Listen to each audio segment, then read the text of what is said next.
मेरो हो यो।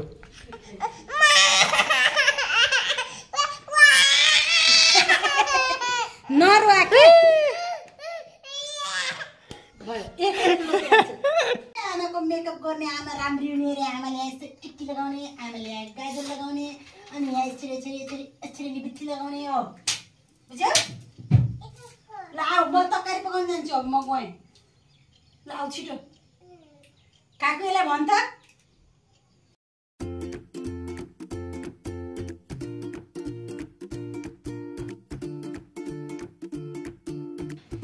Hey guys, good morning. स्वागत छ यहाँलाई मेरो नयाँ ब्लगमा। आज चाहिँ मेरो ब्लग सुरु चाहिँ म बेडरुमबाट गर्दैछु। बेडरुम साफसफाइ गर्छु। अब त्यही त हो नि, थाहा छ हजुरहरूलाई, आइमीको सुरुवातै बेडरुम साफसफाइ गरेर हुन्छ।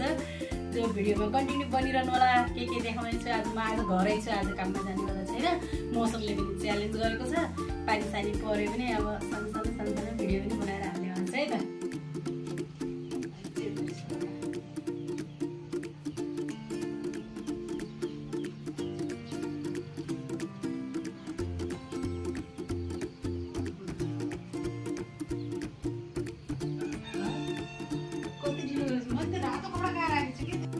मौसमले च्यालेन्ज गरेको छ साथीहरू। हेर्नु बाहिर अब पानी दिला जस्तो छ।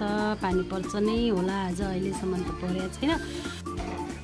साथीहरू हाम्रो चिया नास्ता चाहिँ भइसक्यो, खाना पनि रेडी भइसक्यो। अब खानासाना खाएर त्यसपछि अब मेरो दिनको सुरुवात हुन्छ। हुरी बतास पनि आउला जस्तो गरेको छ नि।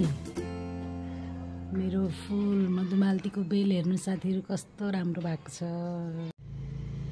छिटो 5 बजिसक्यो, अझैसम्म सुतिरहने हो बाबु। उठ के मकै खान्छ नि। मकै उसिने छ। उठ्न त उठ। ल उठ छिटो।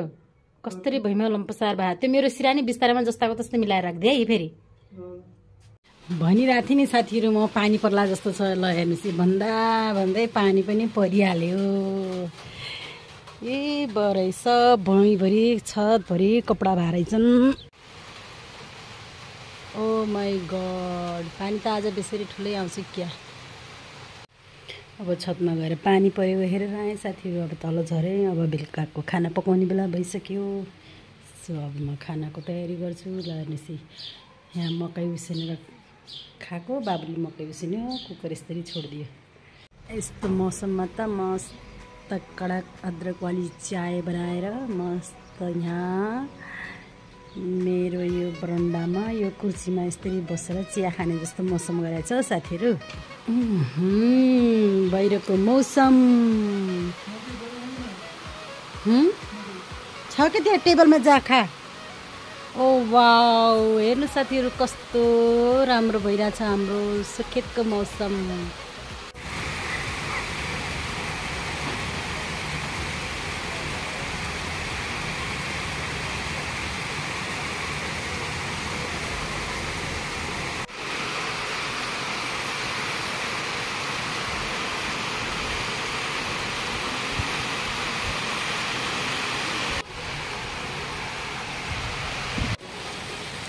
उतापट्टिको छत भरेर यसरी हाम्रो चाहिँ भित्र इट्टाबाट भित्र छिर्छ क्या पानी।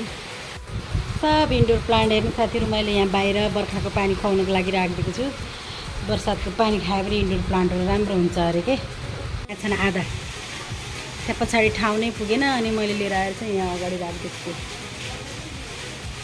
इन्डोरमा हेर्नु साथीहरू मेरो प्लान्टहरू डपनबेकिया छ, क्रोटोन, मनी प्लान्ट, त्यसपछि यो अम्ब्रेला प्लान्ट। यो चाहिँ अम्ब्रेला प्लान्ट, डपनबेकिया, त्यसपछि त्यो क्रोटोन।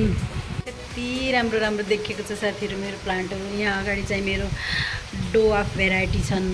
स्नेक प्लान्ट सानोमा पनि छ, त्यसपछि ठुलोमा पनि छ। अघि चाहिँ मौसमलाई हेरेर च्यालेन्ज गरेर थिएँ है साथीहरू, चिया खाँदैन भनेर। अब के गर्ने, मनले मानेन। यही मेरो सानैले चिया बनाउँदैछ।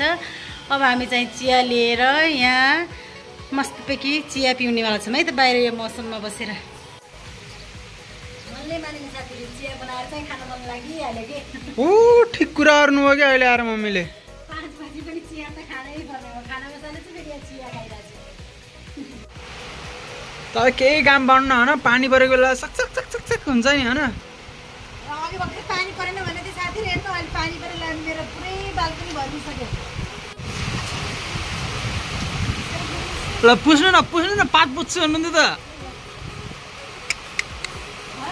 अब यतिकै एउटा एकदम स्लो मोसनमा म एक दिन साथीहरू मेरो गाउँको मौसम यस्तो छ। सुरुबाट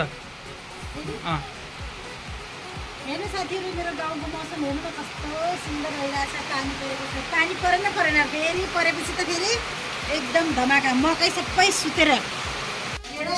म भन्छु सो गाइज होइन यहाँ एउटा खिस्सा पऱ्यो कि हाम्रो भान्साको पाइप र माथि छतको पाइप इन्टरकनेक्टेड थियो होइन। माथिको पाइप बुझ्यो त यहाँ भित्रबाट यहाँबाट ओ यो पाइपबाट भित्र आएर ट्याक्क हलभरि भयो कि। त्यही पनि जो ठिक छ, हलको ठुलो माटो बालुवा के हुन्छ अरू आइटम सबै सफा भयो।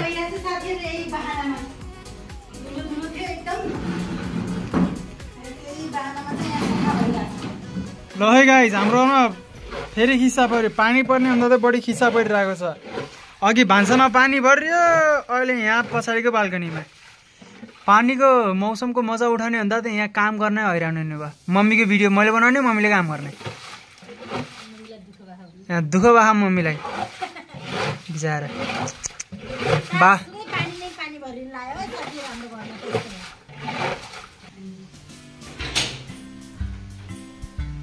मेरो खेल्न पनि साथीहरू उही प्लान्ट बाहिर ल्याउने उही भित्र लिएर आउनु गइरहेको छ मौसमले गर्दाखेरि।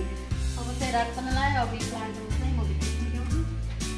त्यसपछि मेरो खाना पकाउने बेला भइसक्यो, रात परिसक्यो। यो इन्डोर प्लान्टमा चाहिँ धेरै पानी खुवाउनु हुन्न नि साथीहरू, यो सिजनको लागि पुग्यो यतिपछि। त्यस्तो छ यो मेरो प्लान्ट खानु। सो साथीहरू आजलाई चाहिँ ब्लग यति नै। अब रात परिसक्यो, भ्लग बन्द गर्न लागिसक्यो, मैले ढिलो गरिसक्यो होइन खाना बनाउनु पनि। आजलाई यति नै। अर्को भ्लगमा फेरि यसरी नै भेट्ने काम पाएको सायद। बाई।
सो साथीहरू मलाई चाहिँ प्लान्टभित्र बाहिर गर्दा गर्दा त्यसपछि पानी सर्दा सर्दा बेसरी थकाइ लाग्यो। खाना बनाएको भिडियो चाहिँ मैले बनाउन सकेन। आजलाई चाहिँ यति नै। अब रात पनि परिसक्यो, सुत्ने समय भइसक्यो। So good night.